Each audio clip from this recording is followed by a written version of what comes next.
حضرت عمر رضی اللہ تعالی عنہ کی حکومت اور سلطنت 22 لاکھ مربع میل پر پھیلی ہوئی تھی، اور اس کے باوجود خوف خدا کا آپ کا عالم یہ تھا، آپ فرمایا کرتے تھے کہ نہر فرات کے کنارے اگر کوئی بکری بھی بھوک سے مر جائے تو مجھے خوف ہے کہ کل بروز قیامت اللہ کریم مجھ سے اس کے بارے میں پرسش فرمائے گا۔ اللہ اکبر کبیرہ۔ حضرت عمر فاروق اعظم رضی اللہ تعالی عنہ جب آپ کسی شخص کو کسی صوبے کا گورنر بناتے، وہاں کا حاکم بناتے، تو اس سے پہلے اس کے اثاثوں کی تفصیل لکھ لیا کرتے تھے، اور اس کے بعد جب وہ معزول ہوتا تو پھر اس کے اثاثوں کی دوبارہ چیکنگ ہوتی تھی، اور اگر اس کے اثاثے اس کی آمدن سے زیادہ ہوا کرتے اور وہ بندہ اس کی کوئی صحیح وجہ بیان نہ کر پاتا تو اس کا سارا مال بیت المال کے اندر جمع کروا دیا کرتے تھے۔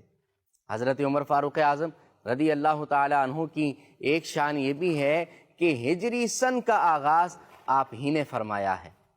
اور ایک اور مسلمانوں پر بڑا احسان حضرت عمر رضی اللہ تعالی عنہ کا یہ بھی ہے، صحیح بخاری کے اندر ہے کہ حضرت عمر ہی نے حضرت ابو بکر صدیق رضی اللہ تعالی عنہ کو یہ مشورہ دیا تھا، آپ جمع قرآن کر لیں، پھر وہ اس کی پوری تفصیل ہے کہ حضرت ابو بکر صدیق رضی اللہ تعالی عنہ نے حضرت عمر فاروق اعظم سے کہا کہ میں وہ کام کیوں کروں جو رسول اللہ نے نہیں کیا؟ حضرت عمر نے عرض کی، یا امیر المؤمنین، اگرچہ یہ کام حضور نے نہیں فرمایا مگر کام بڑی بھلائی کا ہے، کام بہت اچھا ہے۔ تو بہرحال پھر حضرت ابو بکر صدیق فرماتے ہیں کہ اللہ کریم نے مجھے شرح صدر عطا فرمایا، اور پھر جمع قرآن کا سلسلہ ہوا۔ اللہ کے حبیب لبیب صلی اللہ تعالی علیہ وسلم کا یہ بڑا ہی پیارا فرمان حضرت عمر رضی اللہ تعالی عنہ کے حوالے سے ہے۔ میرے آقا صلی اللہ علیہ وسلم نے فرمایا، لو کان بعدی نبی لکان عمر، فرمایا اگر میرے بعد کوئی نبی ہوتا تو وہ حضرت عمر بن خطاب رضی اللہ تعالی عنہ ہوتے۔ حضرت عمر فاروق اعظم رضی اللہ تعالی عنہ دور خلافت میں آپ نے بڑے بڑے کارنامے سر انجام دیے، اور کچھ ایسے بھی ہیں کہ آج بھی امت مصطفیٰ ان سے مستفید ہو رہی ہے۔ ان میں سے چند یہ ہیں کہ آپ نے مختلف جرائم کی روک تھام کے لیے مختلف ڈپارٹمنٹس بنائے، مختلف شعبہ جات بنائے، اور ان میں اسلامی سزاؤں کا نفاذ کیا۔ ایک کارنامہ آپ کا یہ بھی ہے کہ آپ نے ایک مجلس شورا بنائی جس کے سامنے ملکی اور قومی مسائل زیر بحث آتے، اور پھر اتفاق رائے سے کوئی ایک فیصلہ کیا جاتا۔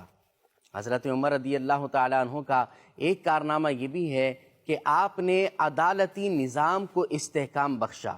آپ نے عدالتی نظام بنایا اور مختلف علاقوں کے لیے، مختلف شہروں کے لیے ججز کو تعینات فرمایا۔ حضرت عمر رضی اللہ تعالی عنہ کا ایک احسان ہم پر یہ بھی ہے کہ آپ نے اپنے دور خلافت میں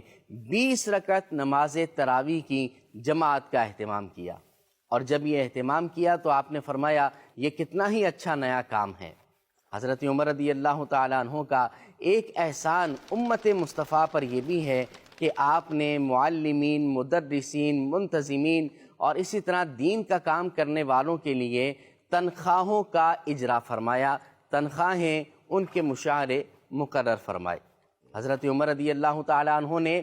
جو گھوڑے ہوتے تھے ان پر بھی زکوٰۃ کو مقرر فرمایا،